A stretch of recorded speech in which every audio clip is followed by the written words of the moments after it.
بلی کسی گھر میں روئے تو روحیں آتی ہیں۔ حضور صلی اللہ علیہ وسلم نے فرمایا، ایک لڑکی اللہ نے صرف اس لیے دوزخ میں ڈالا کہ وہ بلی کو باندھ کر رکھتی تھی۔ بلی جب روتی ہے تو اس کو روحیں نظر آتی ہیں یا کوئی مرنے والا ہوتا ہے۔ بسم اللہ الرحمن الرحیم۔ ہمارے اسلامی معاشرے میں بلیوں کا مقام اور قدر ماہرین کے مطابق بلیوں کی اوسط عمر 13 سے 17 سال ہوتی ہے، مگر اکثر بلیاں 20 سال کی عمر تک پہنچ جاتی ہیں۔ بلیاں اسلام میں قابل احترام جانور ہے اور انہیں بہترین پالتو جانور سمجھا جاتا ہے۔ ان کی صفائی ستھرائی کی تعریف کی گئی ہے۔ انہیں گھروں اور مساجد میں داخل ہونے کی اجازت ہے۔ یہی وجہ ہے کہ مسلم ثقافت میں بلیوں کی اہمیت ہے۔ اسلام میں بلیوں کی اچھی طرح دیکھ بھال کرنے، ان کی قدر کرنے اور پیار کرنے کی تعلیم دی جاتی ہے۔ کچھ مسلمانوں کا خیال ہے کہ پالتو بلی رکھنے سے آپ کے گھر میں فرشتے آتے ہیں۔ پیارے نبی حضرت محمد صلی اللہ علیہ وسلم بذات خود ایک بلی سے محبت کرتے تھے۔ بہت سے مسلمانوں کا خیال ہے کہ معزہ یعنی عربی میں معزت ان کی پسندیدہ بلی تھی، البتہ حدیث میں اس خاص بلی کا کوئی ذکر نہیں ہے۔ بلی کے متعلق احادیث ذکر کی گئی ہیں کہ بلی اگر کھانے میں سے کچھ کھا لے یا پانی پی جائے تو وہ پلید اور نجس نہیں ہو جاتا۔ ایک عورت نے حضرت عائشہ رضی اللہ تعالیٰ عنہا کو ہریسہ بھیجا تو وہ نماز پڑھ رہی تھی۔ اس عورت نے ہریسہ وہیں رکھ دیا تو بلی آئی اور آ کر اس میں سے کھا گئی۔ حضرت عائشہ رضی اللہ تعالیٰ عنہا نے نماز کے بعد اسی جگہ سے ہریسہ کھایا جہاں سے بلی نے کھایا تھا اور فرمایا، بلا شبہ رسول کریم صلی اللہ علیہ وسلم کا فرمان ہے، یہ بلی پلید اور نجس نہیں بلکہ یہ تو تم پر آنے جانے والیاں ہیں۔ حضرت عائشہ رضی اللہ تعالیٰ عنہا بیان کرتی ہیں، میں نے رسول کریم صلی اللہ علیہ وسلم کو بلی کے بچے ہوئے پانی سے وضو کرتے ہوئے دیکھا ہے۔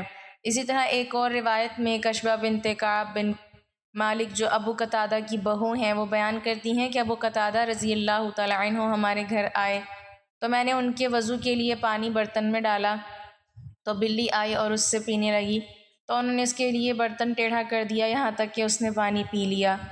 کبشہ بیان کرتی ہیں کہ انہیں مجھے دیکھا کہ میں ان کی طرف دیکھے جا رہی ہوں تو وہ فرمانے لگے، کیا تم تعجب کر رہی ہو؟ تو میں نے جواب دیا، جی ہاں۔ تو وہ کہنے لگی، نبی کریم صلی اللہ علیہ وسلم نے فرمایا، یہ نجس اور پلید نہیں بلکہ یہ تو تم پر گھومنے پھرنے والیاں ہیں۔ دنیا میں 5 جانور اور پرندے ایسے ہیں جن کی دعا اللہ تعالیٰ فوراً قبول کرتا ہے۔ یہ جن کے حق میں بد دعا کر دیں تو اللہ تعالیٰ ان کی بد دعا بھی فوراً قبول کرتا ہے۔ حضرت سیدنا سلیمان علیہ السلام کو پتہ چلا کہ ایک شخص نے کتے کو زہر دے کے مار دیا۔ آپ جلال میں آ گئے۔ حضرت سلیمان علیہ السلام اللہ تعالیٰ کے برگزیدہ نبی تھے اور آپ حضرت داؤد علیہ السلام کے فرزند تھے۔ آپ کا نسب حضرت سیدنا ابراہیم علیہ السلام سے جا ملتا ہے۔ حضرت سلیمان علیہ السلام کو اللہ تعالیٰ نے بہت سے معجزات سے نوازا۔ سب سے بڑا معجزہ آپ جانوروں کی زبان سمجھتے تھے۔ اللہ تعالیٰ نے جانوروں کو آپ کے تابع فرمایا ہوا تھا۔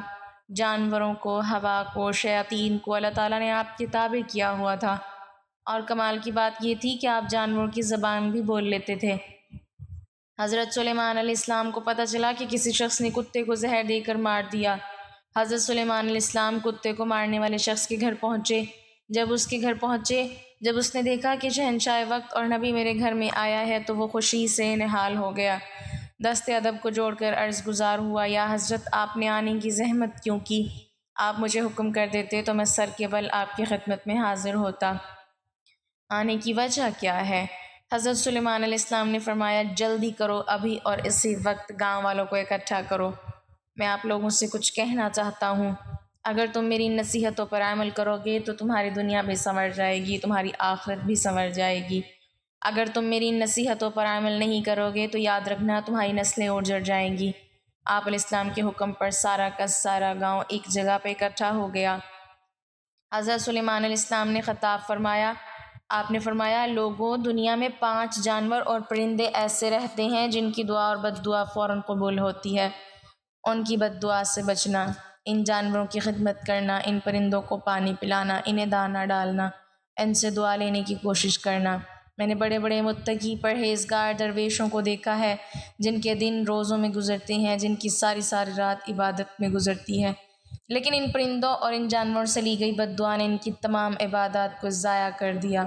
لوگوں نے پوچھا حضرت وہ کون سے پرندے اور جانور ہیں جن کی دعا اور بد دعا فوراً قبول ہو جاتی ہے؟ تو حضرت سلیمان علیہ السلام نے فرمایا نمبر 1 کبوتر۔ کبوتر ایک ایسا پرندہ ہے جو اللہ تعالیٰ کے نبیوں سے محبت کرتا ہے، جو اللہ تعالیٰ کی عبادت میں مصروف رہتا ہے۔ ہر وقت اس کی زبان پر اللہ تعالیٰ کا ورد جاری رہتا ہے، ذکر الہی جاری رہتا ہے۔ کبوتر جب نیند سے اٹھتا ہے تو اٹھتے ہی اللہ کا ذکر کرتا ہے، پھر اللہ کا ذکر پورا دن یہ کرتا ہی رہتا ہے۔ کبوتر جب پرواز کرتا ہے تو پرواز کرتے وقت بھی اللہ اللہ پڑھتا ہی جاتا ہے۔ ادھر سے اللہ کا ذکر کرتا جاتا ہے، ادھر سے پرواز بڑھتی جاتی ہے، پرواز کرتا کرتا بہت زیادہ بلندی پر پہنچ جاتا ہے۔ اللہ کا ذکر اسے بہت بلندی پر پہنچا دیتا ہے۔ فرمایا نمبر 2 میں نے بہت سے متقی پرہیزگاروں کو دیکھا، درویشوں کو دیکھا، بہت بڑے عبادت گزاروں کو دیکھا، دعا ان کی بھی اتنی جلدی قبول نہیں ہوتی جتنی جلدی بلی کی دعا قبول ہوتی ہے۔ بلی جب کسی کے حق میں دعا کرتی ہے تو فوراً اس کی دعا قبول ہوتی ہے، اور بلی جس کے حق میں بد دعا کرتی ہے وہ بھی فوراً قبول ہو جاتی ہے۔ ناظرین بلی پر ظلم نہ کیا کرو، بلی کو مارا مت کرو، اگر ہو سکے تو بلی کو دودھ پلایا کرو، اس سے دوا لینے کی کوشش کیا کرو، اگر اس سے تم بد دعا لوگے تمہاری نسلیں برباد ہو جائیں گی۔ بلی پر تشدد کرو گے تمہارا گھر پریشانیوں کی دلدل میں پھنس جائے گا، تمہارے گھر کو پریشانیاں آن گھیریں گی۔ پنجاب کا ایک شہر ہے، اس کے ایک گھر میں بلی کا آنا جانا لگا رہتا تھا۔ بلی روزانہ آتی، کبھی دودھ پی کے جاتی، کبھی روٹی کھا کے جاتی۔ اس بلی نے گھر والوں کو تنگ کیا ہوا تھا۔ ایک دن گھر کے مالک کو غصہ آیا، وہ بلی پر برس پڑا۔ بلی کو اس نے بڑی مشکل سے پکڑا، غصے میں آگ بگولا ہو کر بلی کو مارا پیٹا، اس قدر پیٹا کہ وہ وہیں بیچاری تڑپتی تڑپتی مر گئی۔ تڑپتی اس تشدد میں بلی نے اللہ سے کوئی بد دعا کی ہوگی نا، اس کی بد دعا فوراً قبول ہوئی۔ اس گھر میں ایک 8 سال کا بچہ تھا، عین اسی وقت اس بچے کی عقلی توازن جاتی رہی، بچہ فوراً پاگل ہو گیا، اور ابھی بھی وہ پاگل زندہ ہے۔ انہوں نے بہت علاج کروایا، دنیا چھان ماری، اس کا کوئی علاج نہیں مل سکا۔ رسول اللہ صلی اللہ علیہ وسلم نے فرمایا معراج کی رات میں نے جب جہنم میں جھانک کے دیکھا ایک عورت دردناک عذاب میں مبتلا تھی۔ میں نے پوچھا اس عورت کو عذاب کیوں دیا جا رہا ہے؟ تو جبرائیل علیہ السلام نے مجھے بتایا یا رسول اللہ یہ وہ عورت ہے جس نے بلی کو اپنے گھر میں اس حال میں باندھ رکھا تھا کہ نہ تو یہ بلی کو دودھ پلاتی تھی، نہ تو یہ بلی کو پانی پلاتی تھی، اور بلی وہیں پیاسی ہی تڑپتی تڑپتی مر گئی۔ بلی کا پیاس کی وجہ سے تڑپنا اس کی تباہی کا ذریعہ بن گیا، بس بلی کی بد دعا نے اسے دردناک عذاب میں مبتلا کر دیا۔ فرمایا نمبر 3 چڑیا۔ چڑیا ایک ایسا پرندہ ہے جسے اللہ تعالیٰ بے حد پسند فرماتا ہے۔ چڑیا کو اللہ تعالیٰ بہت زیادہ پسند فرماتا ہے۔ حضرت سلیمان علیہ السلام فرماتے ہیں چڑیا کے اندر 3 خصوصیات ایسی ہیں جو باقی کسی پرندے کے اندر نہیں۔ لوگوں نے پوچھا حضرت وہ 3 خصوصیات کون سی ہیں؟ فرمایا نمبر 1 چڑیا معصوم سی ہے، چالاک نہیں ہے، چڑیا کسی سے لڑتی نہیں، چڑیا کسی سے جھگڑتی نہیں۔ فرمایا چڑیا کا جو ایمان ہوتا ہے وہ ایک عبادت گزار شخص سے بھی بڑھ کر کامل ایمان ہوتا ہے۔ چڑیا کامل ایمان رکھنے والی ہوتی ہے، کل کے لیے آج کے دن میں کوئی دانہ پانی اکٹھا جمع کر کے نہیں رکھتی کہ یہ کل کھاؤں گی، کیونکہ چڑیا کا ایمان ہے، یقین ہے اگر اللہ نے مجھے کل تک زندہ رکھا تو اللہ تعالیٰ مجھے رزق ضرور دے گا۔ فرمایا تیسری خصوصیت چڑیا ہر وقت اللہ تعالیٰ کی یاد میں مصروف رہتی ہے، ہر وقت اللہ تعالیٰ کا ذکر کرتی رہتی ہے۔ کتا ایک ایسا جانور ہے، لوگ اسے مارتے ہیں اس وجہ سے کہ اسے مارنے سے کوئی گناہ نہیں ہوتا۔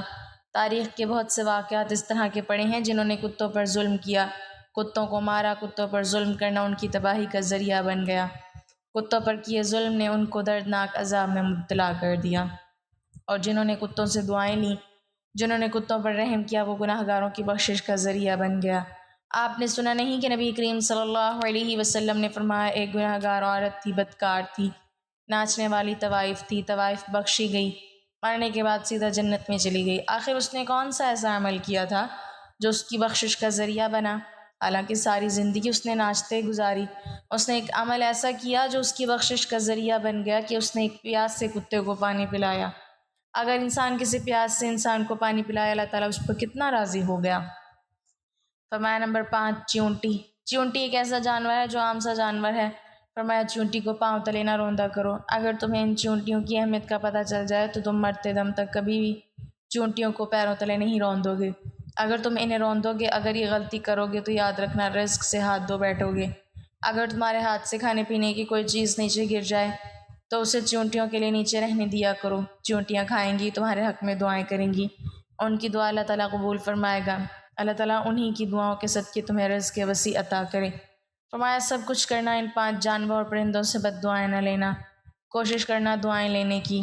ناظرین سوچو، اگر کوئی پرندوں کی خدمت کرے بخشا جائے، اگر کوئی جانوروں کی خدمت کرے تو بخشا جائے، تو اگر کوئی انسان کی خدمت کرے تو اللہ تعالیٰ اسے کتنا کچھ عطا نہیں کرے گا، بہت کچھ عطا کرے گا۔ اللہ تعالیٰ ہمیں اچھی نصیحتوں پر عمل کرنے کی توفیق عطا فرمائے اور ہمیں نیکوکاروں میں شامل کرے، آمین۔ ناظرین کمنٹ باکس میں اللہ تعالیٰ کے 99 ناموں میں سے ایک نام ضرور ٹائپ کریں۔